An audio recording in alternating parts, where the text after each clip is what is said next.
In the Garage with Phonetix and BrainZ. Yes, welcome to In the Garage. Yes, I am the BrainZ.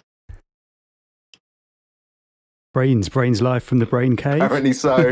I am Phonetix, live from Rid Records headquarters over here. How's it going, man? All good, mate. All good. Good to be back. I'm excited.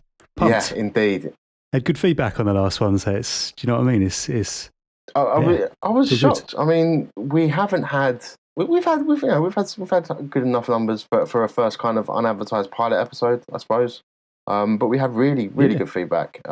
Thank you to everyone that hollered at us on the Instas, on the Twitters, on the email, all over the place. Amazing feedback. Yeah, man. Who would have thought that so many people would have an interest in listening to two rambling old farts going on about garage from their garages of all places. And that dead genre. Who listens to garage anymore?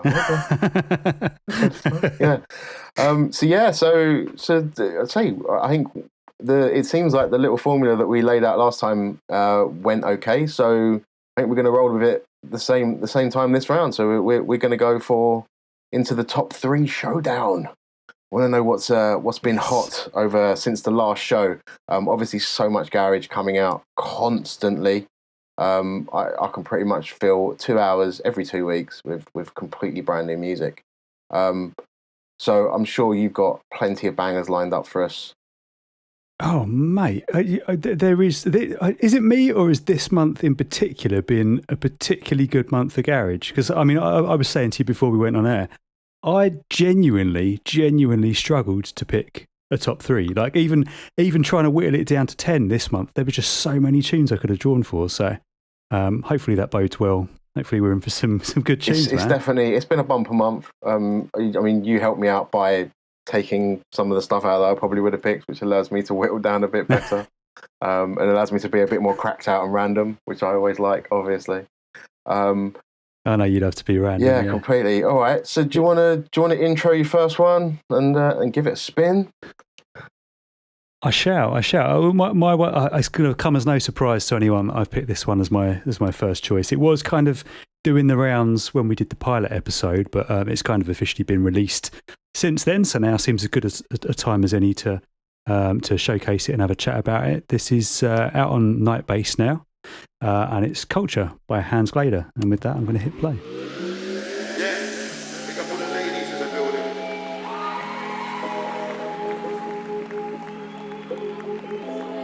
Hold tight, all the man there. Hold tight, all the ladies in the building, yeah?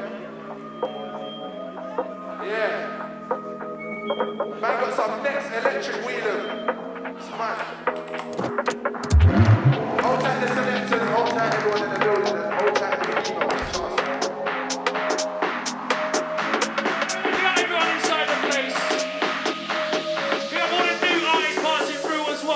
Representing the culture.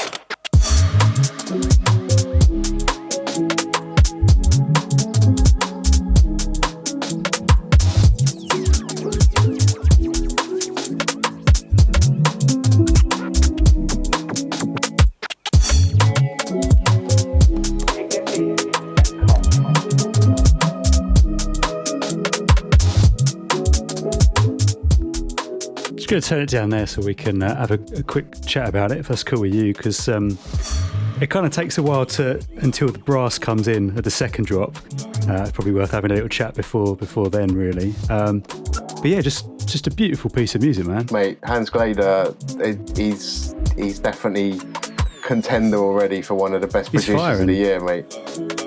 Yeah, firing on all cylinders at the minute. Here it comes.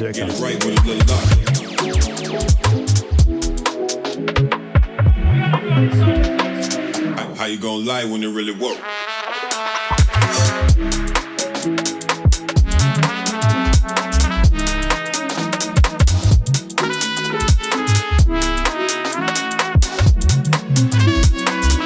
How you gonna lie when it really work?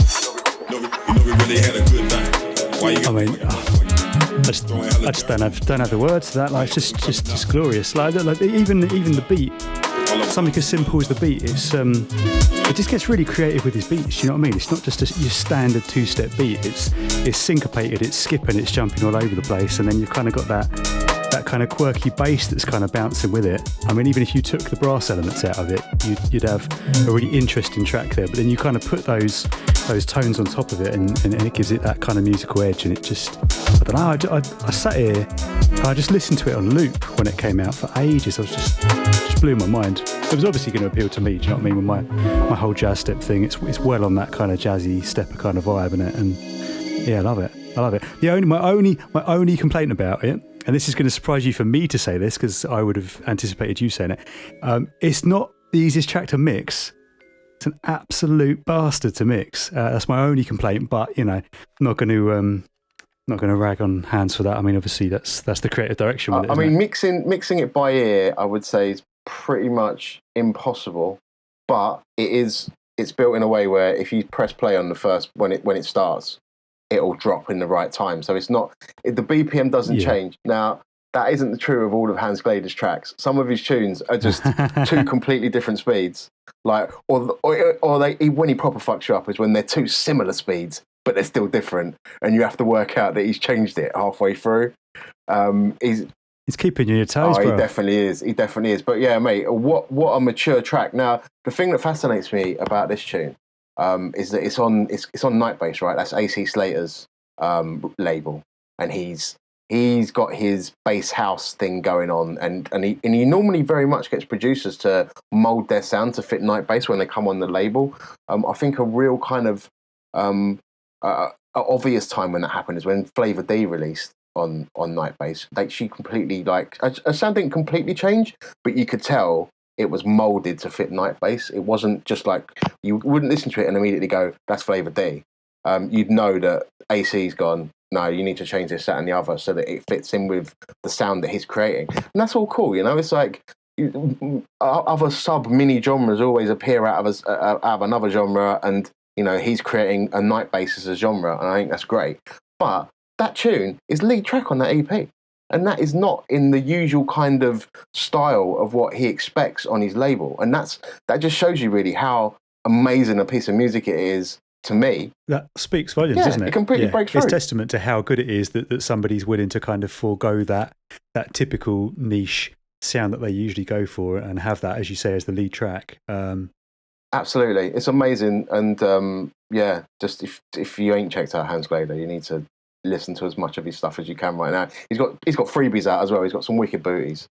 There's one with James Brown in. Definitely need to cop. Can't remember the name of it. Just search the SoundClouds for him, mate. Thank you, Roberto, for that beautiful piece of music. What can I drop in to just completely ruin it? Okay. It's not time for the wild card just yet. No. I'll keep it sensible, I promise. So the first one I'm dropping in, I mean, I've copped it from Bandcamp since the last show. The date on the file says 2020, but I didn't have it last year.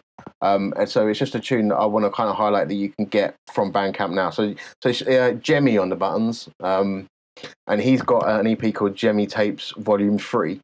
All the tunes on there are banging. This one is entitled Drogba.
Oh, mate.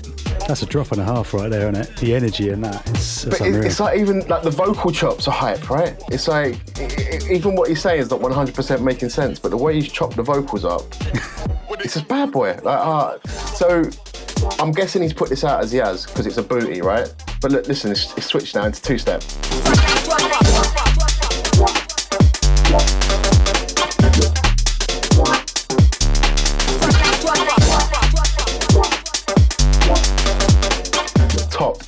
Top bit of music, like just like it's a fresh sounding track. It's brand spanking new. It's got gimmicks. I love it. It's actually the second tune that I've played on radio off the EP, but I think I preferred this to the first one that I played on there. It's just got a lot of clever little tricks in it that make me move, and that is what a good piece of music does. It makes you move, right? So like the intro's kind of disclosure-y, the way he's got the like the pads coming through, and it's a bit of a disclosure-y type of rip there, but it's still got its own vibe, and props to Gemi. Wicked tune. It's as you highlighted, the arrangement's really varied, and I like that because I think it's all too easy when you're putting a tune together to just, you know, there's a lot of tracks around. I'm not criticising anyone for doing it because it's the fundamental basis of a lot of dance music, but you get people who are just kind of basically got the same thing looping for 5 minutes, and then you take a track like that, and as you say, it's just kind of jumping from you know, little micro genre, you know, you've got a little two-step interlude and then it's 4/4, and it just stuff like that's cool. It just kind of keeps your interest. It just makes it a little bit more than just another dance track, yeah. Isn't it? And slickly done, as you say, just really slick across the board. I love finding these ones as well when they slip out on Bandcamp, and you know they're not in the mainstream shop because he's ripped the Pella, and it's a booty. So, but you know, you chuck them £4, you get 5 tunes. Worth every penny, mate. Worth every penny. I do wonder, you know, talking about that with Bandcamp and booties, how long that's going to go on for. I think they'll be clamping down on the bootlegs at some point. So don't jinx yourself, mate. They'll have the doors off a Riddler studio, won't they? Well, do you know what? I've kind of all the Riddler stuff, the stuff that's kind of got the illicit samples in it. That's all available for free.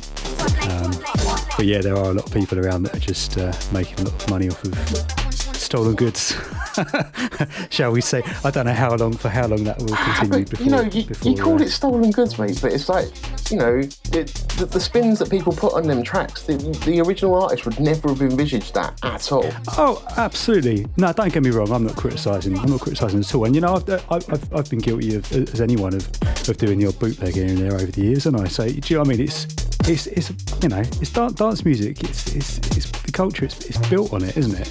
You know, but the internet police don't like it, do they? Let's be honest. We've seen it before, haven't we, with SoundCloud, and you know, every platform that kind of rises to prominence and where you can kind of host bootlegs and stuff, eventually seems to kind of fall foul of it. Yeah, completely. All right, well, that was my one. Do you wanna drop us in with Roberto Stiley Volume 2? Next one. Next one's fresh. So this one isn't actually out yet, and I don't actually know what the release intentions for this are. I'm under the understanding that it's out at some point in the next few weeks. If it was any longer than that, obviously I would hold fire and play on it because that would just be a bit of a tease. But after the success of the last podcast, I've had a few people sending me some more tunes, and this one dropped in my inbox today. It actually usurped something because I was going to... my second tune I was going to play was...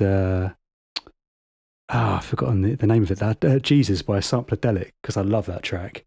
Do you know what I mean? The one it's out on Point Blank now. I've been after it for ages, and it's finally out. And I was like, yeah, that's going in there. And then I got this little 4/4 number through from Laura Alice, who features on a couple of the interludes on my album, and it's quite tasty. It's just got a kind of nice, happy, feel good vibe to it. So I thought I'd give it a spin, see what you make of it, mate. And let's do it.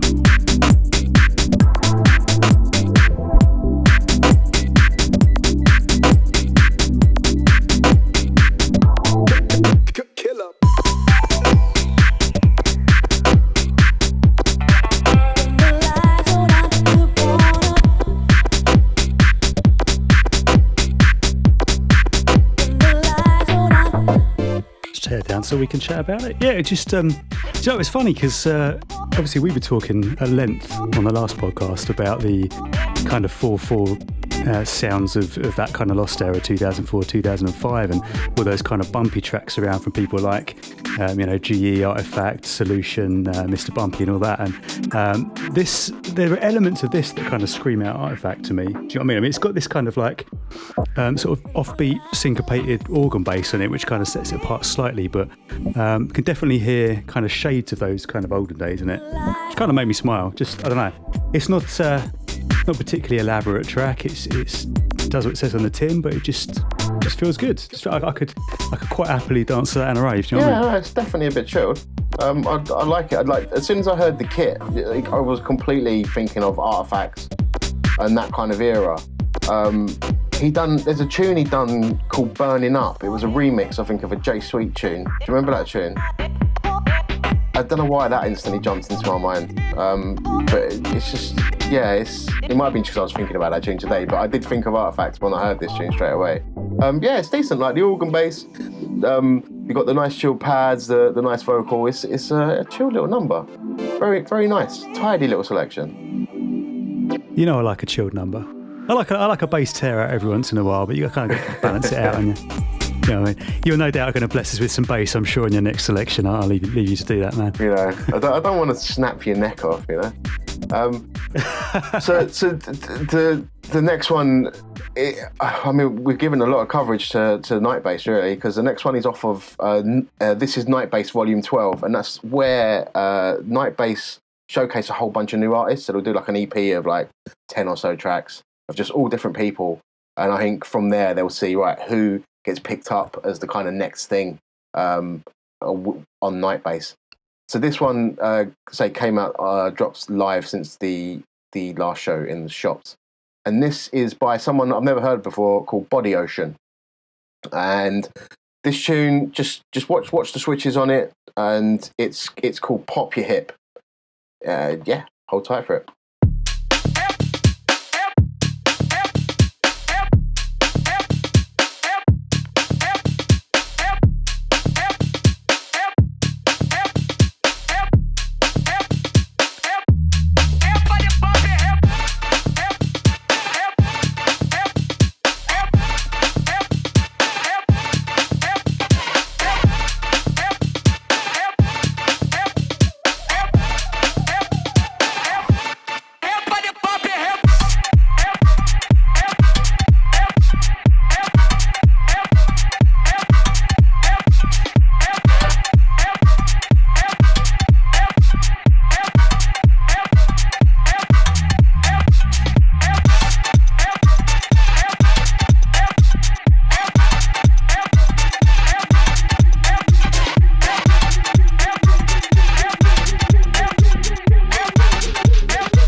It's a club track, right? It takes a bit of time to get going. That's fucking cool. Do you know, the breakdown, the drop, it's almost kind of speed garage levels in terms of how drawn out it is, isn't it? But when you get a drop that's like that lengthy, we talked about it last time, your wildcard selection, didn't we? Because by the time it drops, you're so ready for it that there's like, even if it was a shit drop, you'd just be ready to skank. But I mean, obviously that's a big one. Like when it does drop, I was quite enjoying the intro. Actually, it's kind of got that kind of old school Miami booty bass vibe going onto it, and I like a bit of that. And I wasn't sure where it was going. It was the first time I heard this tune. I wasn't sure it was going. I was just like, is it going to speed up? Is it going to drop? Is this?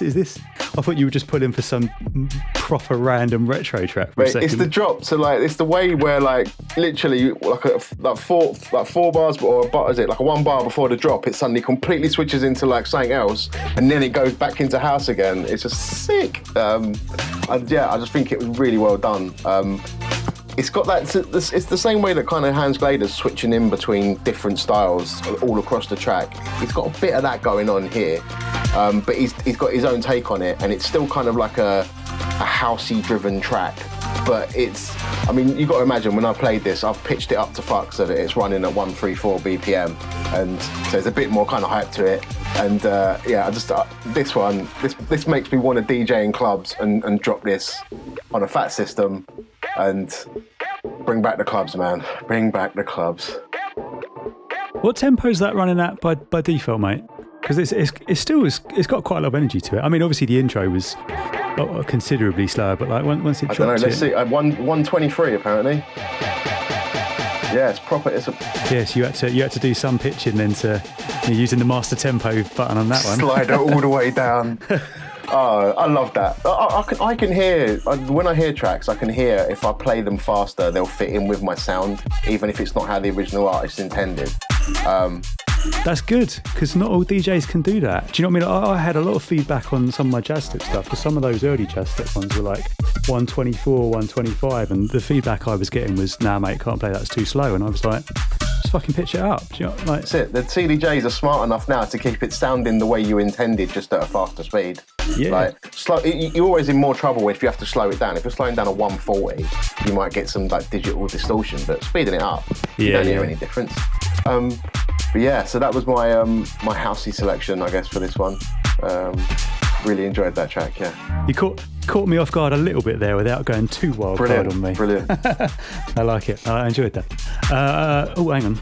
I nearly played the wrong record then. That would have been awkward, wouldn't it? Play you a Lost Years one when I'm supposed to be playing a current one. That would have been, yeah. Right, next up, and I can't remember what label this was on actually. I did write it down here. So this is out now. I think this came out last week, the week before. No, you've been playing it on your show, haven't you? Came out on South Point. This is Badger featuring Rio. Another one probably quite predictable that I was going to pick this, but I mean, just listen to it. How could I not? This is Switch It Up. Acting strange. What is this game? You have no shame. Yeah.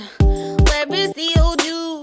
Made me feel so good. Now you can't even say my name. Don't disturb me. I am on the roll. I don't need this rigmarole. Why you trying to increase control? What's up with all of these false claims? Claiming all women the same. This on you, this gone up in flames.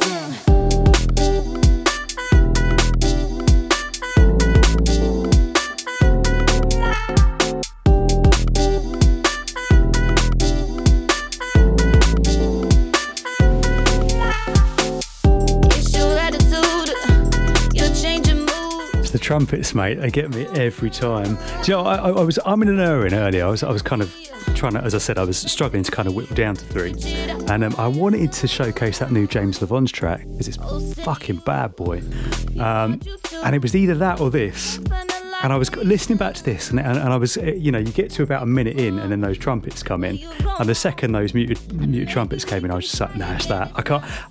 You put a muted trumpet in front of me, I cannot argue against it. And it's so, I don't know where, like, I don't know if he's recorded that live or if that's off a sample kit or if he sampled that from somewhere, but it just sounds so authentic that you could pull that off that track, stick it in the 50s, and no one would bat an eyelid, would they? It just gives it such a nice warm vibe to it. If there's one thing I don't like about the track, I'm not overly keen on, it's the snare. I don't normally heap criticism on people, and especially subjective stuff like that, because obviously snares are contentious, but like, I listen to it and I'm like, I fucking love this track. I wish I could just a little bit of a tighter snare on it, but all that said, if the only thing someone can moan about is a snare, then I don't think you've done a bad job. Do you know what I mean? All in all, the vibe's just spot on. Even the vocal, do you know what I mean? She's kind of got that kind of lazy, husky tone to her voice, and it fits really well with the jazz kind of vibe to it. It feels 50s-esque, right? You can imagine her like with a big kind of clamshell behind her and an old school mic singing into it. It's totally got that aesthetic. I mean, you when I spoke to you in the week, and you was like, "Oh, it's so weird you've mixed that tune into my tune," because I love that tune. Because on my show this week, obviously, I've mixed that Badger tune into one of your brand new ones that's coming out soon on Highly Swung Records. Is that was one with Final Cut Collective, right? Blame it on you. Yeah, blame it on you with Final Cut Collective. That's out on the 30th of this month for anybody who's wanting to go and put a few pennies in my pocket. Yeah. So like, but it was immediately when I heard that, I was like, right, these sounds completely they're matching, they're going to blend together well, and they did. It mixed in really nicely. Loving that EP as well. I was loving your because obviously on that you've got that tune, which is classic Phonetix jazz step with the final cut, which is becoming its own thing, right? And then you've got not afraid, right? Not afraid. Not afraid. Which obviously I've got a dub plate special of, which I've rinsed the. You had that before anyone, didn't you? Originally, the story behind that track was it was done for you, my friend. Did you make it from scratch for me? Then, I made it from scratch for you. Holy balls! I am completely privileged. Thank you very much, sir. You literally. You're most welcome. So that is now getting a tidy little release on Highly Swung, and then the third track.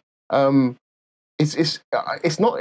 You know what? I wouldn't have even probably known it was you if someone didn't tell me, because it is proper like garage 4/4, but done really well. It's out there, it's isn't done it? really well, mate. You like it? It's the type of track. It's the type of track where I fully accept you to either love it or hate it. Yeah, the weird one with that one was it actually started because I got like obviously I do my garage and my EDM as Phonetix, but then I've got my other sort of side, which is my day job in effect, where I do beat leasing. So I work as beat shotters, beatshotters.com for anyone who's interested.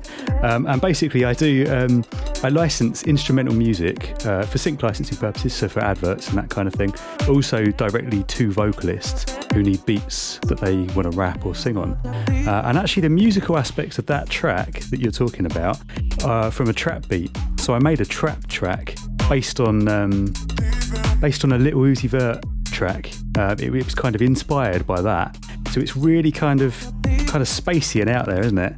And I don't know what possessed me to turn it into a 4/4 track, but I was just listening back to the trap beat one day and I was just like, really fucking cool to just stick all the musical elements over a 4/4 beat and give it a really dirty bass.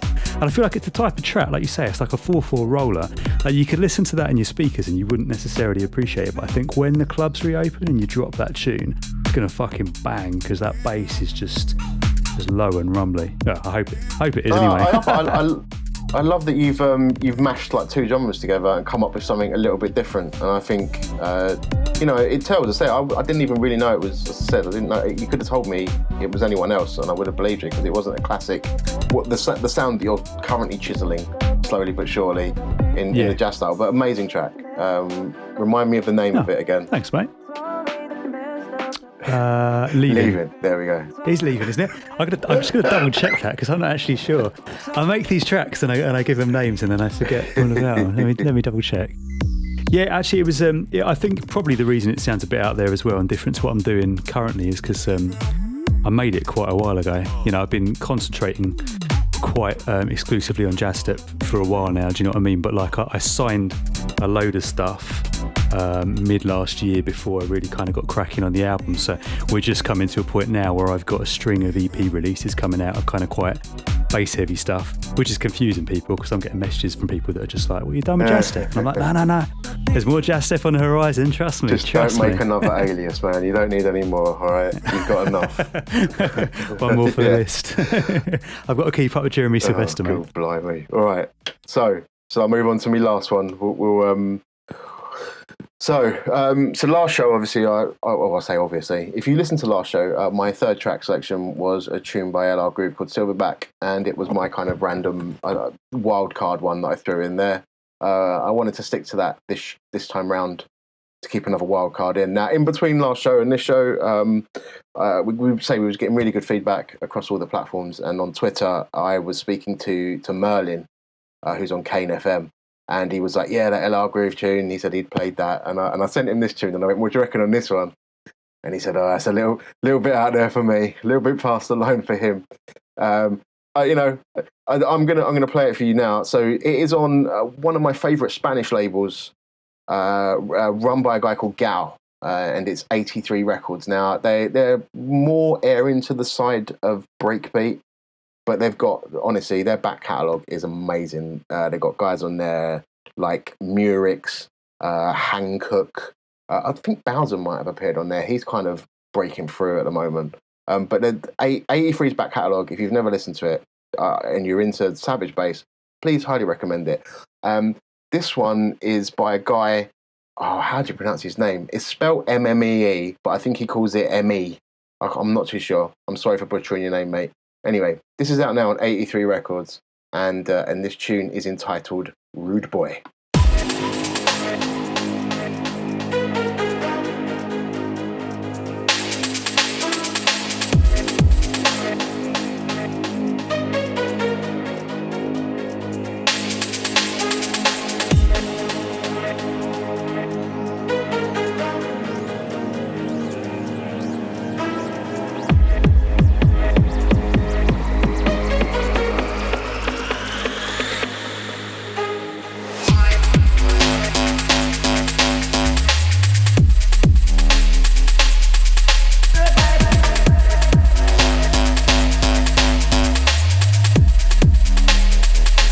Oh, mate, that makes me want to shout a lot of swear words loudly. Again, this is probably a little bit slowed down. I wonder what BPM this one's running at. But yeah, that's at 130. I'd pitch that up. But it's got the kind of like the old school jungly breaky sounds. It's a little bit minimal, so it's not fully kind of two-step at all by any sense, but it's just got a fat drop and a fat bit of bass, and I just love it as my wild card for this week. It's a good choice, man. You know, like, it's one of those tracks where you know from the first note, the second you've hit play, this is going to kick when it drops, because nobody can start a tune like that without it having this phenomenal, dirty, bassy drop. Do you know what I mean? Just like that first note, you're just like, yes, yeah. I mean, you put me onto 83 a while back, actually, and you're right. They've got some wicked stuff. I like, you know, there was a lot of that breaky stuff from like the turn of the century. Like you had, I say turn of the century, probably more like 2004, 2005, when it was all popping off with people like Control Z and Diverted, and they were doing, and Decline and Wizard were sort of smashing it then as well, weren't they? Like that really gritty kind of breaky sound. I like this track is kind of like, it's got energy, but it's got kind of got a different kind of energy. It's almost like a merge between that kind of old school style breaks and the dubstep. Do you know what I mean? Because you kind of got that half step thing going on, and the break beat going in the background. It's another one. Like we've been talking about a lot of tunes that are like fusions of styles. You know what I mean? It's slickly done. I love a good piece of forward thinking music, you know, and that's the category it falls into for me. So I wanted to share it with you. So that was my wild card. I like it, man. Well, not to be outdone by you, because last time, right, just for the benefit of the listeners, we agreed 3 tunes each, right? I didn't realise there was going to be a wild card, so last time I came along with 3, you know, pretty standard, obvious selections. BrainZ comes up and trumps me with this disgusting bass-heavy track. So this time, I wanted to do a wild card as well, so I'm going to kind of unofficially break our unwritten rule here, and I'm going to actually drop a 4th, and I don't think it really needs any discussion at all, because I kind of feel like it speaks for itself. So I'm just basically going to say this is... It would help if I'd remember what it was called, wouldn't it? This is Sam Stone X Arundel with a track called Kenshi, and it's out now on 440.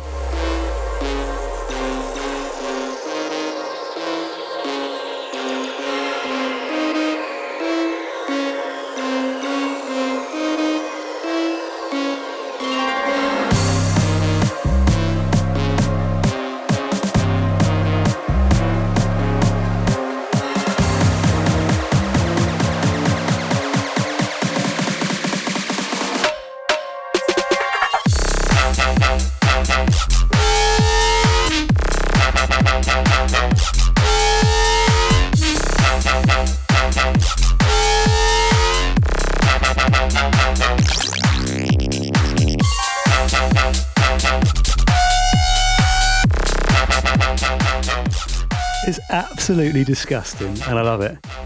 I think people get me wrong, because obviously, especially, you know, now I've kind of gone all mature and musical and I'm doing this jazz step stuff, people kind of forget that I used to make kind of bass heavy stuff.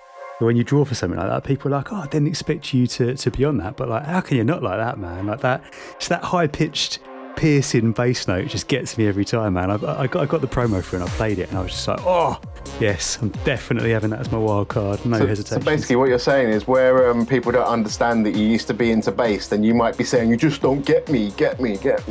Yeah. Classic Robbie T track, if you don't know. Yeah. I spun this one on my last show. Lengtastic 440 does it really, really well. Bad Boy, say that screeching bass when he goes, whoa.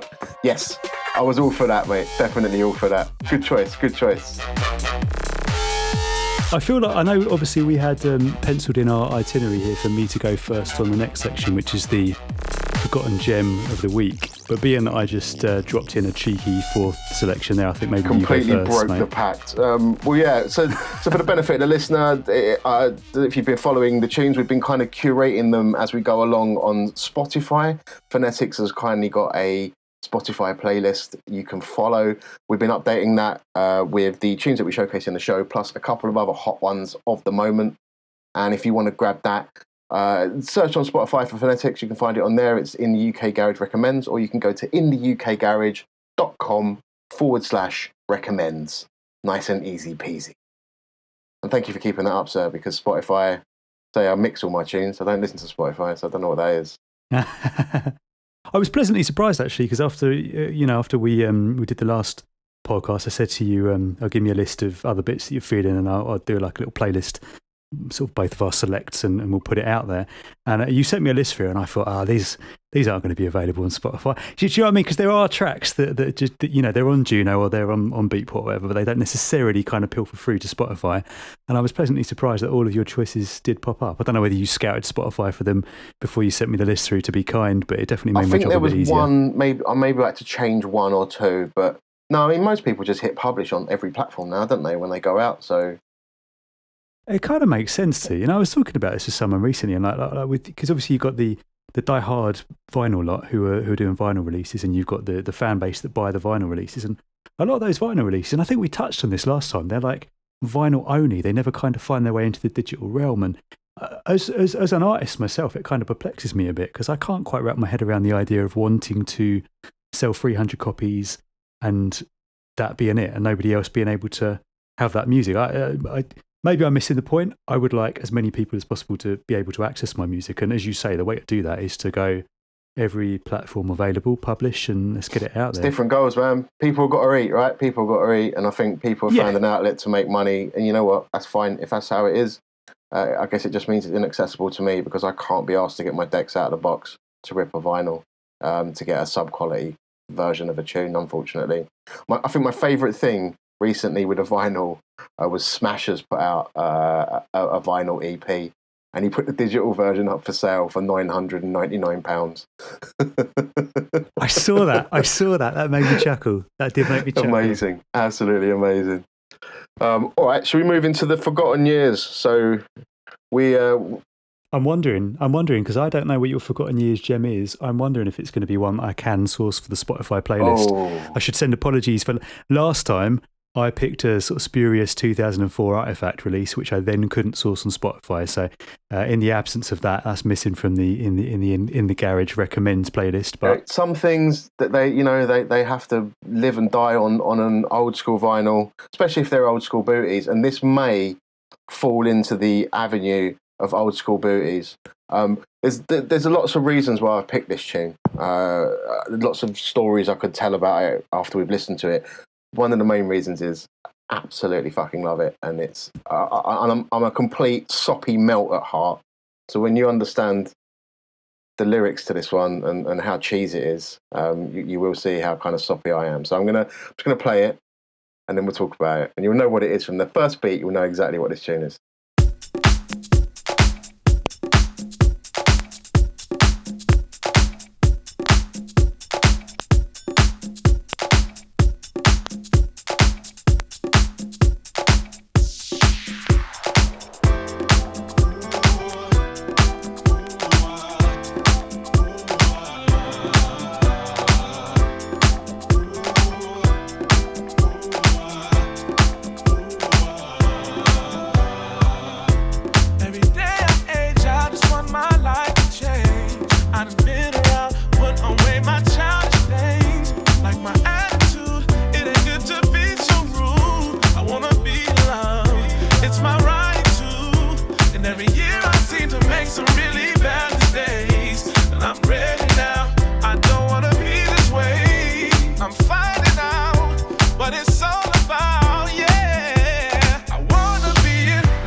Emotion.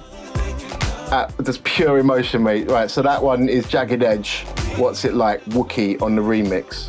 So obviously Wookie, traditionally known for savage bass, the Down On Me Scrappy EP is arguably one of the greatest two-trackers in garage of all time.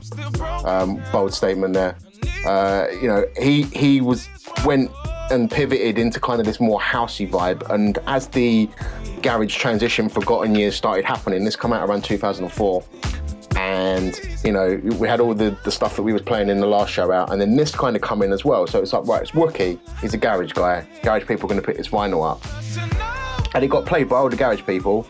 And I love everything about this track. I love the vocal, I love the mood, I love the sound of the warmness of the bass. And it's such good memories for me.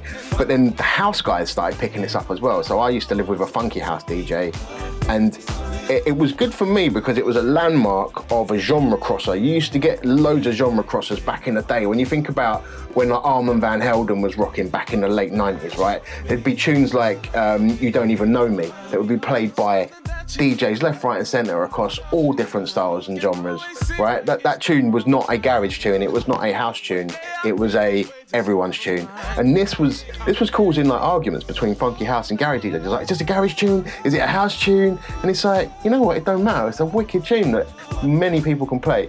And I wanted to share this tune because it's just, it makes me feel warm to this day just to hear this tune. Love it, absolutely love it. I remember around this time he was doing, like you say, he was doing a lot of tracks that were kind of on a similar vibe. He did the Golden remix, the Jill Scott Yes. Golden remix. That was kind of similar, wasn't it? And then he kind of went off and did a different, slightly different lick on it. Because I remember there being the Lily Allen remix he did as well, but he kind of went down a sort of slightly carnival kind of route with that.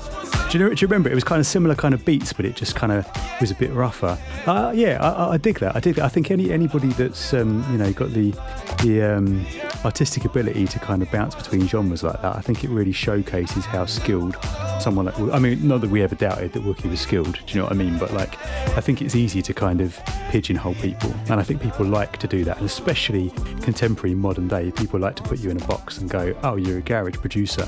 As you rightly state, like around that time and earlier, like in the 90s, and that you could kind of get away with a lot more kind of bouncing around. You look at people like Fatboy Slim, it's kind of hard to define really what he was as a, you can't put him into a box because he jumps around so much, and that's kind of how it should be. So it's nice to see someone like Wookie be able to kind of flex his creative muscles and have that freedom to kind of mix it up a bit. But I do still maintain that, for me, the golden Wookie sound, the ideal Wookie sounds were the two-step bits. I prefer those over these. Look, I mean, that's where he was his strongest, and I completely get it. Like, say, Scrappy Down on Me is, say, one of the greatest EPs of all time, right? But in this forgotten era when everything started to kind of come back from the grave and start a new kind of garage sound, this was the route he went. And you mentioned the other one, the Jill Scott Golden remix. If you haven't heard that, track that down. Amazing. Again, same sort of vibe, very warm, very fuzzy. And the other one was Sia. He remixed, what was the song? Don't get me wrong. Da, da, da. I can't remember what it was called, but it's another house tune like this. That was the three kind of Wookie tunes that I had. Where I Belong, that's what it was called. And that was before Sia is the powerhouse that she is now, right? I was going to say that was back in the days where Sia sounded like a completely different person. I remember speaking to somebody when and it wasn't until she did that tune with David Guetta, the name of which escapes me. Do you know what I mean? Pop music. Yeah, but she now her range seems exponentially larger than it was. She's a real solid vocalist and she belts them out. But when you look back in the day, if you look at a track like Little Man, I was talking to someone, I was just like, yeah, same Sia, and they were like, no, it's not. I was like, yeah, no, it's the same bird. They wouldn't believe me that it was the same vocalist. They were like, it's just a different bird with the same name. I was like, no, fuck it, it's the same bird. I don't know. She's definitely she was massively talented songwriter back then. And she's obviously matured to the point where into superstardom now. You can appreciate that she. And the thing that I love that she's focused on her music. Like when she used to be out in public, right? When she's performing on stage, she'd cover her face because it's like it's not about my face. Yeah. It's about what I'm singing. So I got nothing but respect for her. And yes, so she falls into that holy Wookie trifecta from the Forgotten Years. So that was my pick, Roberto. Do you know? I'm just going to go off piste a little bit. The Wookie one that springs to mind for me, and I've said that, and now I've forgotten what it was called. Didn't he do? Excuse me. He did a really skippy. It was before that. It was probably, I reckon, 2003. So it was kind of on the tail end of his like 2-step bit before he went all housey. Did he do Everybody Cries? Was that Liberty X? Do you remember the one I mean? It was a completely different sound to, I think, just about every other Wookie track I've ever heard. Like the drums were really hard to explain, but they were kind of not thin sounding, but kind of really short and snappy. Because, you know, those old Wookie beats, you know, on all that soul to soul stuff, it was syncopated, but it was fat as fuck, and it was like really punchy. You think of like a track like Storm, and it just fucking has it, doesn't it? It slaps from the start. And then he did Everybody Cries, and it was another one which you would probably describe as warm, because it was kind of quite soulful and it was quite cheesy and sing along. But yeah, he kind of went down that route for a while. I think he was. It's not drifting away, is it? I think he's trying to find his feet. When everyone was getting lost at the tail end of garage, and it was splitting apart into grime and dubstep, and then whatever was left over. You know, I think a lot of producers were just trying different things, and I think this was when he finally landed on something that people wanted to start to listen to again. I got the impression. I recall I was back in uni at the time. I recall buying a load of those. He self-released a load of stuff via Manchu. I think Manchu was his own imprint, right? Yeah, he self-released a load of quite dark stuff, but I always got the impression, listening to it, that his heart wasn't really in it. Do you know what I mean? I think you hit the nail on the head when you were saying he was trying to find his feet. I almost got the impression that, you know, because obviously his musical background, he's oozing soul from every pore, isn't he? You only got to listen to any of his tracks to hear that. And there was a while there where he was making these. It was verging on being grime. It wasn't quite grime, but it wasn't garage. It was something in between. And I almost felt like he was probably sat in the studio thinking, oh, I don't know what I'm fucking doing. I'll throw it out and hope for the best. And then obviously kind of stumbled across this formula with the house stuff and was just like, yes, this is music I actually want to make. Completely. Fair play to him for persevering there. Thank you for doing it. That's all I'm going to say, because that tune is beautiful. And from one beautiful tune to the next, that's a perfect segue for me to drop in my one. My one is much later, and I know last time we spoke at length about the Forgotten Era, sort of 2004 through 2008. I thought it would be too obvious for me to come through with some Delinquent or some ODM or something, because that was what everyone was expecting me to do. So I went a little bit later. And I picked something that, yes, is by my good buddies, the Final Cut Collective, but I didn't pick it because they're my good buddies. I picked it because it's an absolute banger. And it's another one, just real soulful and makes me feel good. It's got Jay Harvey on the vocal, and it's just sing-along heaven. It's classic 90s house done in 2013. So I'll hit play for you. Everybody, we're moving all night.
Man, the vibes. I hear Final Cut Collective, and it just makes me think of like Booker T and that kind of nice and ripe, some of the Grant Nelson sounds. It's the chords that really set them apart. I think as a garage production team, they are massively underappreciated, and I think that's probably partly because of their own activity. They don't make enough tunes to kind of be really on the tip of people's tongues, but I feel like if they were more active than they are, their talent, their potential is limitless, because the musicality of it and the mix downs, all the elements, all the sound design, everything is there, all the pieces of the puzzle. They've got a real honed, defined kind of contemporary take on classic garage, and it just never fails to make me smile. Like, they've done a few remixes for me over the years, and it's always a joy to give them something to remix, because I know when it's coming back, like they did with Blue Step, and they did it with Losing My Mind. I just know when it comes back, I'm going to be like, yes, you've trumped my original there massively, but I don't mind because I love it. And this track is just it's the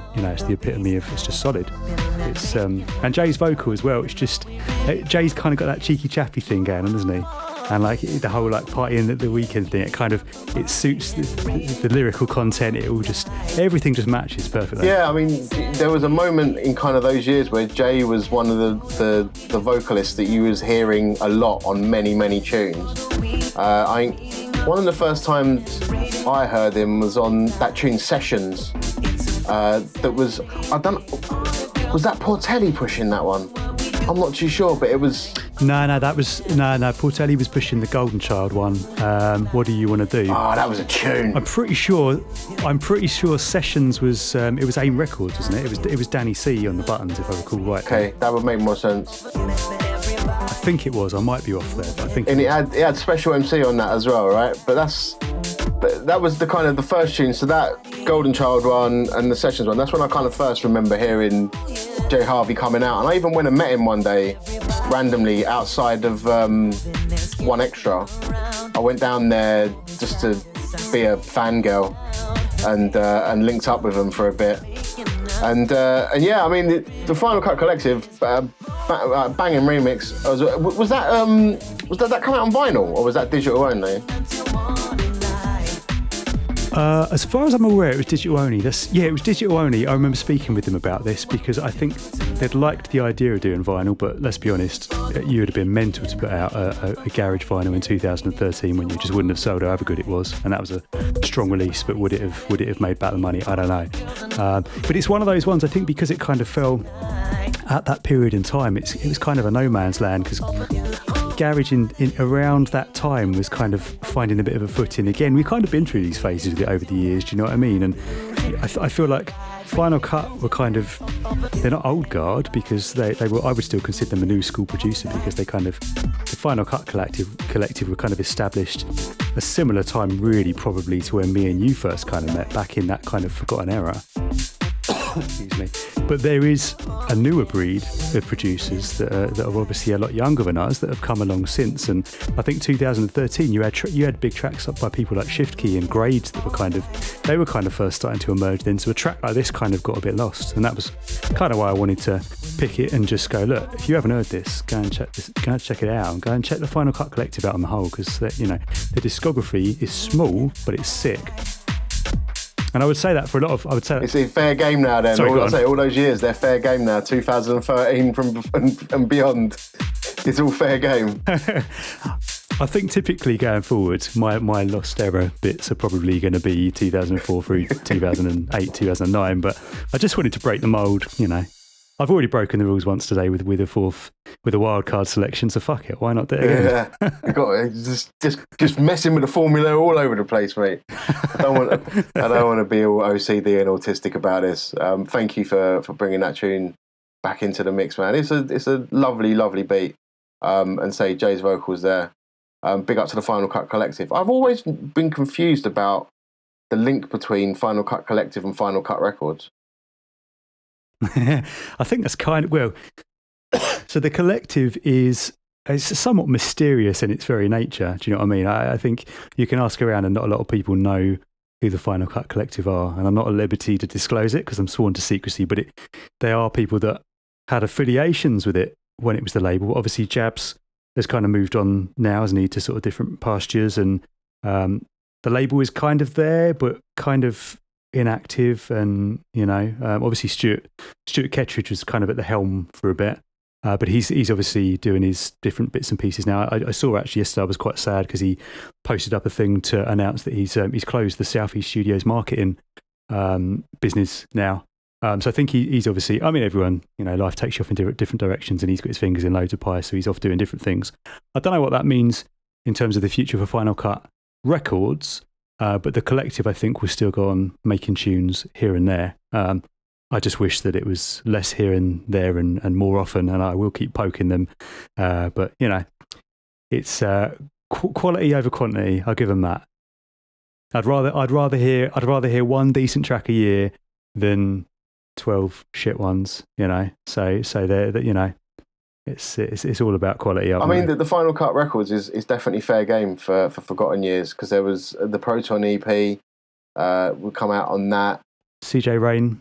And CJ Rain put out a little bits on Final Cut as well. I mean, CJ and Proton, they're both massively underappreciated on the whole. I feel still, even now, CJ churns out so much. His work rate is almost up there with Tough Culture in terms of the amount of stuff he does, and he still doesn't get the props he should, because technically speaking, like if you break down the level of his production, his expertise, he's up there. He's top tier, and I don't feel like enough people credit him with that. Yeah, it's a shame. I've definitely supported him over the years for the last 15 years at least. I've been supporting CJ Rain. I say amazing talent, and I love it when it's garage out of a different country but still repping the sound.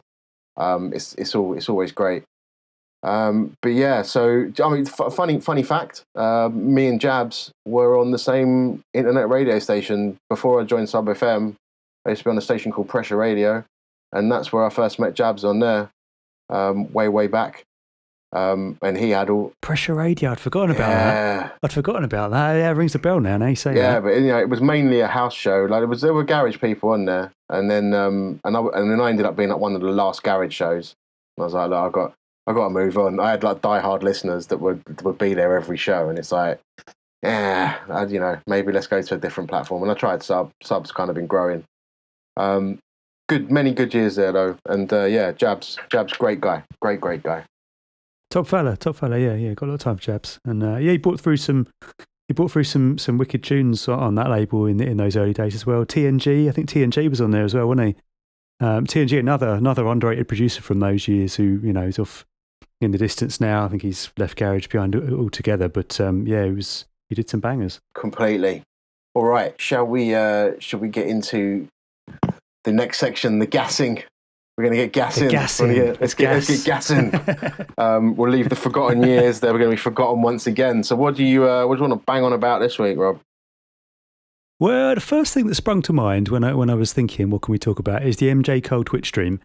And if you haven't had a chance to check it out yet, I would thoroughly recommend doing so. It's much as you would expect it to be. So it's basically MJ Cole in the studio making tunes, and that is as glorious to watch as it sounds like it should be. It's, as a producer, as somebody who's been doing it as long as I have, it's kind of soul destroying to watch how effortless he makes it look, but equally in equal parts inspiring, because to see, he literally he builds a track from the ground up, and he did a sort of an edition of it a few weeks back where Scott Diaz has got a new sample pack out. I can't think what it's called. I think it's called Garage Mate, on his new sample pack company. I can't think what it's called. The name of it escapes me completely.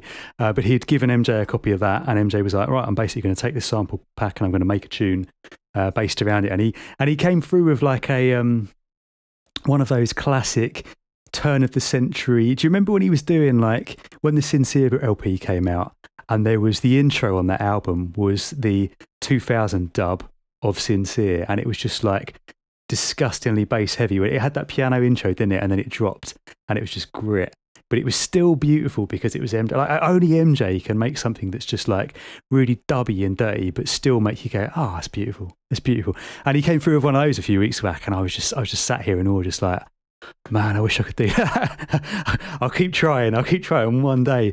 But it's good. It's nice. It's a nice little forum there, because he obviously, it's like, if you've used Twitch, and I know you've used Twitch before, so you'll be familiar with it. If you haven't used Twitch, you get, people doing a whole variety of things. So you get your people making music, you get gamers on there and stuff.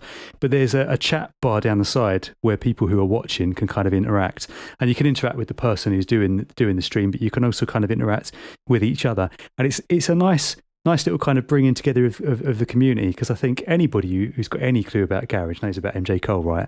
And anybody who knows MJ Cole has probably at one point in time thought, I'd love to see how this guy works, how he does this magic. So it's bringing in all manner of people, and there's old school bods in there, there's new school bods, there's producers, there's DJs, there's people that I've never heard of, and everyone's just kind of there and kind of chatting, and it just kind of adds a nice little element to it, especially because MJ's like, he's a really likable guy. Do you know what I mean? He's really down to earth. He's quite amusing, and he does kind of interact with the chat as well. So it's quite a good stream in the sense that you kind of get the best of both worlds, because you get to see him break down his process, makes a track, and he kind of interacts with the people who are interacting with him as well. So on all levels, it's I'd thoroughly recommend it.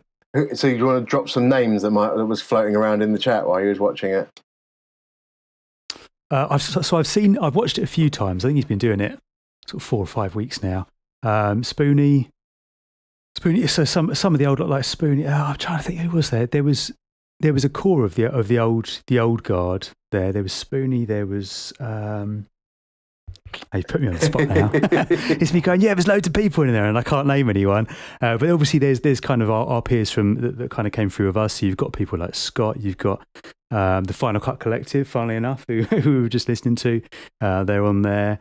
And then you've got some of the new guys as well, like Higo pops up, and then there's just a lot of names of people like DJs and who aren't necessarily kind of status names within the scene. They're not like big name DJs or producers, but they're people that you know that you've interacted with. That, do you know what I mean? Like they're people that buy my tunes, that probably listen to your show, and yeah, it's just, I don't know, it's nice. It's nice. I kind of have felt, and we touched on this last time, that there isn't like that kind of community aspect in garage like there perhaps once was, because it's kind of gone so global, and there's such a raft of different ages that are listening to it now. It's not like a core group, is it? And because of that, I mean, that's a good thing ultimately, but equally, like, there's not that kind of sense of community like there was back in, I always talk about those forgotten years, but like 2005, I knew that I could go to Herbal and I would see you, and I would see AC, and I would see Streaky, and I would see Solution. You'd see those same people, do you know what I mean? And there isn't really that, not in the same way anymore. Yeah. Not that I'm aware of anyway, but maybe I'm just old and out of touch. No, well, I mean, I think a lot of that, I think Twitter's to blame for a lot of that. And this is not me being a granddad, but it's like, in the years you're kind of talking about, we used to converse on forums, right? So we'd be on the Uptown forum, and there would be like chats happening. And when Twitter became the kind of place for those conversations, a lot of it went from people communicating to more just kind of talking at the open air. Because obviously Twitter's, you're microblogging, so you're publishing a thing and then you hope people comment out on it. But sometimes that removes some of the conversation. Like, you may have people that will comment on it and you'll chat with it, but a lot of it is just like, I think this thing, and then it kind of goes out there, and then people might read it, and then they'll just might hit like, and then that's it, it's gone forever. But it's just very true. You know, I think that's where like platforms like Discord are obviously like glorified IRC chat rooms with a lot more functionality that are bringing in more discussion. And I think there's a garage Discord going around that I haven't properly checked out now, but I think garage communities may be forming in places. But yeah, I mean, Twitch. That garage Discord is popping off, man. It's new KG. NUKG. If you're not a member of it yet, you can join it. I think Conductor, if I recall rightly, has got a link to join on his Instagram and his bio. I think that's how I kind of joined up with it. But it's active. There's over 1,000 people on it now, I think, and it's pretty. You know, they go back and forth, and people are sharing tunes, and producers are sharing tunes and going, "What do you think of this?" And there's obviously events that are getting discussed on live streams. It's good as a central hub for people to kind of keep up to speed on what's going on. With Discords, I find that you need to invest a lot into them. If you're constantly talking on there, then you're always having that conversation, and that's why I kind of always struggle with it. I feel like my life's so spread thin at any point in the day anyway, that to commit that amount of energy to it is too much for me. But you know, if you're a diehard and you want to be kind of constantly looking at what's happening right now, that's the place to go. But then, things like MJ Cole's Twitch stream, like a Twitch chat can become a community in itself. You know, it's like when I'm on Sub FM, I have the chat room running there, and you know, I get the same handful of bods that listen regularly, and that becomes its own kind of community in itself. But if you get someone as large as MJ doing that sort of stuff, you can get plenty of people regularly chatting in that chat room. And it becomes its own micro community, and I love it when that sort of stuff springs up organically. I'll be interested to know if he's going to release any of the tunes that he makes on there. It's probably be some Twitch EP. That's a very good question. I don't know the answer to that, actually. That's a good question. He did one, I think it was last week or the week before, where he broke down the construction of one of the tracks from Madrugada. So he's actually kind of worked backwards and gone, right, that I think because it was like the year anniversary of that album being released. So he kind of went back and he was like, here was the inspiration, and here It was kind of how I put it together. But as far as the new ones he's putting together, whether they're coming out or not, I don't know. I mean, there's certainly, I was going to say there's certainly release quality, but let's be honest, MJ could fart and it'd be release quality, wouldn't it? Do you know what I mean? Like, there's certainly release quality for anybody else, whether he considers them release quality or not, I don't know. There's certainly, I've certainly listened, and every time I've listened, I've thought there was potential in everything that he's done, which I'm not at all surprised to find myself saying, and I'm sure you're not surprised to hear it. Be interesting to see what I'll tell happens. you the weird one for me. When I've watched tunes being made, you know when you're making a tune, you get a bit of fatigue on it sometimes, don't you? Because sometimes you can be listening to the same loop over and over again, and by the end of it, you're so like bored by your own sound that you're not even sure whether it works anymore. And sometimes you kind of have to step back and then have a fresh set of ears and just make sure what you've made still sounds fresh. I mean, I know I definitely experienced that when I was in the studio. And when I've watched other DJs make music on live streams, sometimes I'll then step away and I'll be as bored of it as they might be while they was making it. And then by the time I can get hold of it, I might not even like feel it anymore, which is kind of a weird paradox almost. It's like getting the same production fatigue before I've got got it to fresh ear. So I think in that sense, maybe the stuff that he's making, he shouldn't be releasing. Maybe it's just like, here's how I produce, and you can see the secrets behind the scene. Do you know, I hadn't thought of it like that, but I think you raise a valid point, because for sure production fatigue is legit. I mean, I find it more so with remixes that I do than with original stuff. Generally speaking, with the original stuff, I've got, because you're building, you've got ideas, you've got loads of things in your head that you want to get down. Whereas with a remix, it's almost more forced, because you're kind of given, right, here's your subject matter, do something with it. I find 9 times out of 10, by the time I've actually finished a remix and submitted it to the label, I fucking hate it. I've done a few remixes lately, and like, I mean, if you know this because you know me personally, but for the benefit of anyone who doesn't, my studio actually kind of is half of my living room, so it's kind of split in two, which means my poor wife, when she's sat in here with me when I'm working, and I do often work quite late into the night, she has to endure hours and hours and hours of me remixing something, and I dare say by the time I'm finished with it, she never wants to hear it again. And I've turned around to her a couple of times recently, and I've wrapped something up, I've just been mixing it down. I've gone, look, don't worry, you never have to hear that again, I promise you. So yeah, production fatigue for sure is a real thing, and yeah, you might be onto something there. But then equally, I suppose it depends how long you were to leave it between doing a Twitch stream like that and then releasing it. Yeah. Because chances are, if he's making a tune and you've watched it a couple of weeks ago, if he releases it 3-4 months down the line, unless it's a number one hit, unless there's a real catchy ditty to it or something that got stuck in your head, chances are you're probably not even going to recognise. You might go, oh, I think I might have heard him make it. Do you know what I mean? But I don't know if that fatigue would carry across. Yeah, I don't know. Let's do an experiment and see. Let's tweet him. Let's say, get some of those tunes out there. We'll see if we buy them. I think it's really from what I'm saying, it kind of shows that the audience is not for me going to be a music consumer. It's definitely going to be someone that's into production or just a real massive fan of MJ Cole. It's the heads, isn't it? The people, the heads. Yeah. The scene TM, bang into it, yeah. Cool. All right. So my thing I wanted to talk about this week, it's basically come off the back of a gripe that I moaned about recently, and yeah, it's one of my new gripes from what I like from listening to SoundCloud. I mean, I religiously listen to everyone that I follow on SoundCloud as best I can, everything that they put out, right? So if I'm following you on SoundCloud, I'm interested in the music you're making more or less, and I want to listen to everything that you've done. What I hate is we're now in one of those peaks and troughs of garage, and there's a lot of people that are doing the whole fuck garage, I'm going to start making drum and bass, or whatever other genre. It's normally drum and bass, might be speed gabba, but normally it's drum and bass. And so they decide, I'm pivoting, I've started making drum and bass now, I'm into this, I'm making liquid, or I'm making festival drum and bass, or jump up, or whatever they think it might be. And then instead of starting a new SoundCloud account and a new everything and bringing up a following from scratch, they take their existing socials, mainly the SoundCloud is what I'm on, and then they will rename their own account to their new name, and now they're a drum and bass producer. And that to me means that their identity in garage is dead. They have no intention of ever making garage again, and now they're only going to post drum and bass into my stream. Now that means that they've switched all of their followers to be subscribed to something they weren't interested in the first place. And I think that's not fair. If you're going to pivot all over the place. You're even going to the effort of changing your name. Fine.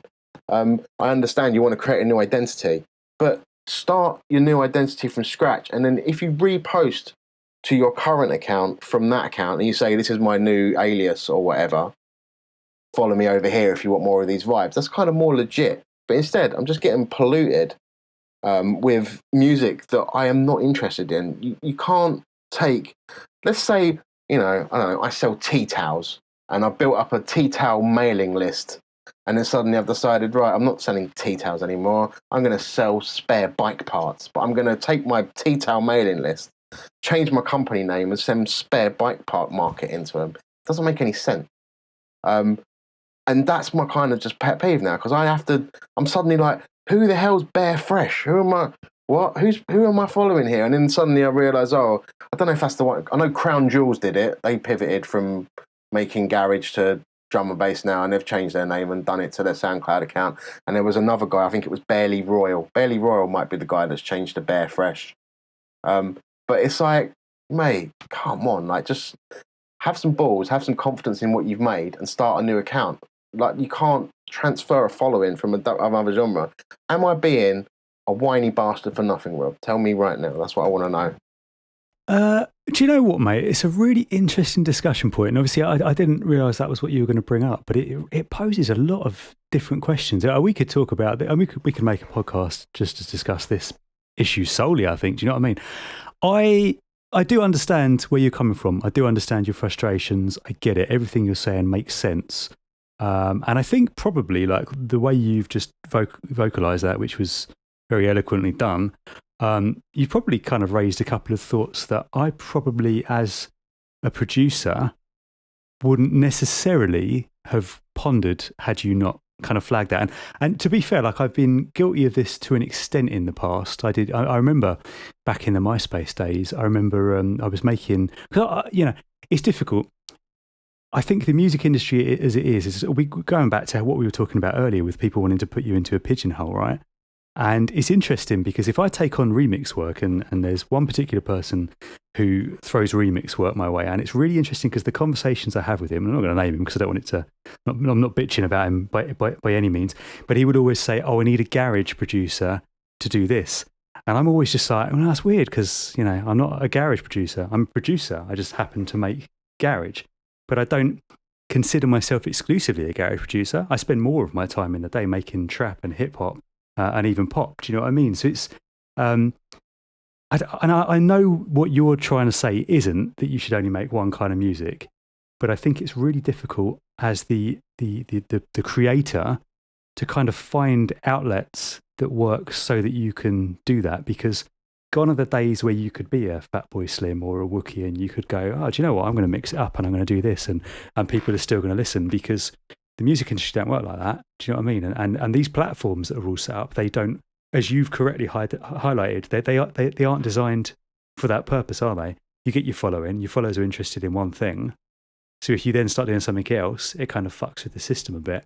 I think where people probably have taken it to the next level in the examples you've given, where they've actually kind of officially then rebranded and changed the names and stuff, I feel like it's, and I don't think you were trying to infer that they were wrong for making different types of music, but I feel like the disrespect is there, isn't it? It's in the forcing you to follow them by rebranding. That's the part that's a bit of a liberty, and I can understand where you're coming from.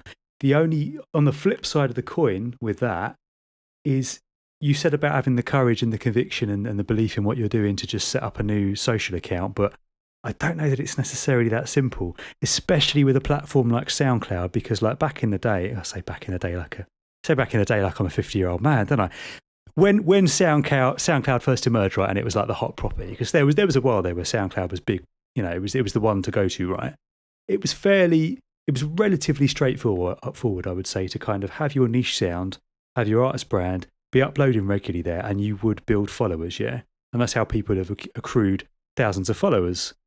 But if you were to come along now and duplicate exactly what you were doing then, I would hazard to say that you probably wouldn't easily duplicate that following. Do you know what I mean? Because I don't think the presence is there on SoundCloud. I think SoundCloud shot themselves in the foot when they kind of sold out to the majors and started going through all of those DRM issues, and it's kind of been a bit dead ever since, isn't it? Do you know what I mean? So it's a difficult one. It's a difficult one. I guess what I'm saying is I don't know. I'm sitting squarely on the fence on this one because I do understand your frustrations. Equally, I do sympathise with those producers who perhaps fancy a change in direction, but then go, well, how the fuck am I going to get people to listen? Because let's be honest, especially you've used the example of drum and bass there as well, right? Drum and bass is far more established than garage is, and I would say that to get something signed to a drum and bass label is exponentially more difficult than it probably is getting something signed to a garage label. And I think it's one thing to kind of have belief in the tunes you're making, but to then be able to kind of get those kind of, I don't want to say the nerds, but drum and bass is quite nerdy. Do you know, I mean, I say that as a fan of drum and bass myself. I do listen to a lot of drum and bass. It's quite nerdy, and there is a very kind of pretentious element to it. And certainly with the real diehards who wouldn't entertain the idea of checking out the music of Bob down the road who just set up a SoundCloud account and is making banging tunes, but he's only got 5 followers because they don't know him and he hasn't got the backing of, you know, Hospital Records, say, for example, or, you know, pick any drum and bass label. Do you know what I mean? So it's difficult, as you know, to be one of those producers to really know what is the correct way to do things. I would say the way they're doing it, as you've highlighted, is probably not the correct way of doing it. It's probably the wrong way to do it. I just don't know what their correct route would be, because I don't know that I would necessarily agree that they should have the courage to just set up and start again, because I don't think it's ever really that simple. Yeah, but it's, you know, if they want to post a drum and bass tune that they've done under their own name in their account, and that's fine, like, you know, they're experimenting, I'll be like, I'll listen to that, and maybe that'll grow from there, and they'll get their own kind of listenership. And, you know, people will buy into the brand of the person, and they'll understand that an artist will then form their own sound, and that may go off on different directions. But when it is so cynical that you just know, right, this garage thing ain't doing it for me anymore, and then there's more stuff happening over in this other genre, and what it shows is it's the fallacy of followers. Yeah, they've got a big following already, and they're just transferring that somewhere else so they can say, I've already got X thousand number of followers on SoundCloud. But what does that matter if no one cares about what you're posting? It's just, and it just, the whole socials thing is just a fallacy. And, you know, if everyone's bothered about a number of followers, just go and buy followers, because that's how much, it doesn't mean anything. It's so bad. Do you know what? The shocking truth of it is, the stuff that I can get signed is usually through links. It's where I already know somebody at the label, or it's somebody that I've known for years. Do you know what I mean? And that's generally been the case for a while now. But there are labels around that won't even look at you because you're not worth their time, because you haven't got the big following, and it doesn't they don't give a shit that your tunes could be on par with MJ. They don't give a fuck. Do you know what I mean? A lot of the people at these labels look and they go, oh, he's only got a couple thousand people following him, or something like that. They're looking for numbers. That is the fickle world that we live in, and it crosses over. It's not just music, it's everything, but like it's very apparent in music that people expect you to have a following, and you're not worth their time unless you've got numbers. They see a social following erroneously, as you've correctly identified. They see a social following as directly translated into sales, which we know, we've been around the block a few times, we know that's not the case. It's not the case at all. Do you know what I mean? I could list you a few producers who've got less followers than me, but they sell their tunes in bucket loads because their music is just that good, and because they engage with their fan base that well. And I think you've highlighted in saying about these guys that fuck garage off, do away with their alias, create a new name. They're not engaging with their fan base well, are they? That's the key thing that they're doing wrong there. And I don't know. Yeah, I see where you're coming from. I wish I had a sort of finite and good answer for what the correct and proper way to do it was. I don't know necessarily that starting over is the correct way. I don't know that there is a correct way. I know I sympathise with anybody who's pouring their heart and soul into their music and then doesn't have the outlet for it, or is desperately struggling and clawing and trying to get it heard. Because, so we said last time, actually, we touched on it, didn't we? We were saying about the people who are making moves and the people who get traction. aren't quite often aren't the people who are making the best music. They're the people who play the game well, who do the social thing well, and fair play to them, because that's a big part of it. Unfortunately, I think these days that's a bigger part of it than the music making is. We've gone into a very negative. This was supposed to be a positive podcast. I mean, it's not negative. Very negative it's here, a pet peeve. It's more about a positive way to market yourself. So it's like, I don't know. It's one of my frustrations as a consumer of music. So if anything, if you're a producer that's putting stuff out on SoundCloud, you can take that as a lesson as to how you may be affecting your audience if you decided to take that route in terms of your branding and your direction for your musical sound. I mean, we can open it up to the listeners. If you've got any feedback on this, if you've got your own opinion, am I talking out of my arse? Am I being miserable? Are you feeling what I'm saying? Hit us up, feedback at intheukgarage.com. It's a good shout. I would definitely be interested to hear what the people are saying. And I would just take this opportunity actually to thank those people that emailed or messaged in last time to let me know that I'm not going nuts, and there was an audio glitch that they could hear on Moving Too Fast. We've now firmly established that was a thing, and my mind is at ease. Why it exists, we never got to the bottom of why it exists or how we can resolve it, but it is a thing, and it's a known thing, apparently. So should we slip into the feedback section, or do you want to run through your last gassing topic quickly? Did I have another? It wasn't so much a gassing topic. It was more of just like a heads up for anyone who's listening. Because last time we discussed at length obviously the forgotten years, and one of the things that came up as part of that conversation was the Russian garage scene, and we talked about Raiden, and we talked about did I say Raiden? We talked about Vaden. We talked about Artifact and Altero and Garage Raver and all those people. And I mentioned then that you used to be able to download some MP3s from a site called twostep.ru. And I was talking about this after the podcast with someone, because I think, we were talking about Artifact. And I went online randomly. I thought, I wonder if that site's still up, because, we're talking about a good 17 years ago now, 17, 18 years ago, I reckon I used to go on that site and get those MP3s. If you haven't ever been on that site, I'm really pleased to tell you that it's still online now. So if you go to twostep.ru, you can still download a selection of really decent quality garage tracks. There's quite a lot of two-step on there. There's quite a lot of really dark sort of break step stuff that BrainZ here would probably quite like to showcase on his show as well. But you can download all that stuff free, and there's some really quality stuff. There's a selection of bits from Artifact on there. The Tears in the Rain remix is not on there, I will say that much, but there's a number of other Russian vocal bits that are on there, but the production's just flawless. So just following on from what we were saying last time, if you haven't done that, go check that out. Wicked. twostep.ru. You may want to visit in a VPN if you're a little bit worried, and have virus protection fully updated to latest database versions. Thank you for that, sir. Right, so I want to just kick it into the mailbox section. So we threw out the email address last show for feedback. We got lots of good comments across Instagram. I was having Twitter conversations, and fairly positive. And we know that the audio quality definitely could have been worked on the last episode. But beyond that, people had pretty nice things to say. One email that dropped in the inbox was from this guy, and he just said he wanted to fire us an email, say he really enjoyed the pilot episode, and he's hoping that it's something we continue to do on a regular basis. And supposedly, Rob, he agrees with you that as much as he worships the MJ Cole version of Never Say Never, Duncan Powell's remix was much better than the original. Duncan agreed with me, if I remember rightly, when we were talking on Instagram.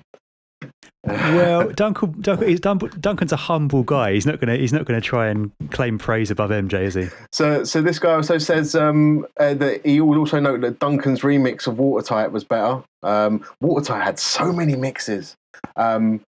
Watertight had so many mixes. Do you know the one that I liked was the Scott Tonic version, because it was near enough the same as the original, MJ's original, but it just had a little bit more energy to it. It rolled quite nicely. I know the Will Phillips was the one that got a lot of traction, wasn't it, at the time? The Will Phillips mix was the one, but for me it was always about the Scott Tonic. And the fact that Scott Tonics was so close to the original as well, I was turned off to it. Sorry, Scott. But yeah, they preferred the original. So back to this email. He says, hope you guys talk lots more about the forgotten period of UKG, because it's a time in music that should be celebrated. Indeed, we agree. And much love and respect to both of us, all the way from Vancouver, Canada. And that is from James, a.k.a. DJ Meada. Big up, Meada. He sent me some tunes. Big up, James. Yeah. Big up. Thank you so much for that email. And if you haven't checked out Wait For You by DJ Meada, bumpy 4/4 goodness. Me and Rob was vibing to that before the show, just to have a little remember. But yeah, thank you so much for emailing. If you also want to just jump in and drop us a line, hit us on the socials. We are at In The UK Garage across all the social platforms, but you can email us feedback at intheukgarage.com. Also, I guess subscriber. We can subscribe on pretty much every platform now. We're out there: iTunes, Spotify, all your regular podcatchers of choice, and grab all of the links to that at intheukgarage.com also. So yeah, that was cool, Rob. Thank you very much for that. Nicely done, mate. Indeed. We didn't stick to our, we did the pilot and we were like, yeah, what time are we going to aim for? About an hour. And then we ended up gassing. And it's always this gassing bit that I think is going to take us over our time limit. But I don't feel like an hour and a half is too arduous a task to ask of people once a month. I like to think, well, hopefully if it's interesting, people won't mind listening. Sorry if we bored you. No, well. Well done if you got this far. That's what the email address is for. Send it over. Tell us, you boring bastards. So yeah, thank you so much for that. I guess we'll wrap episode 2. We'll be back again in a month or so. Brilliant. Thanks so much, Rob.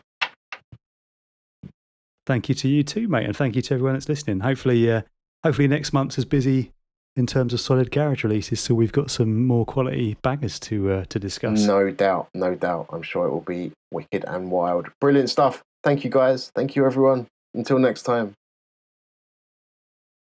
Laters.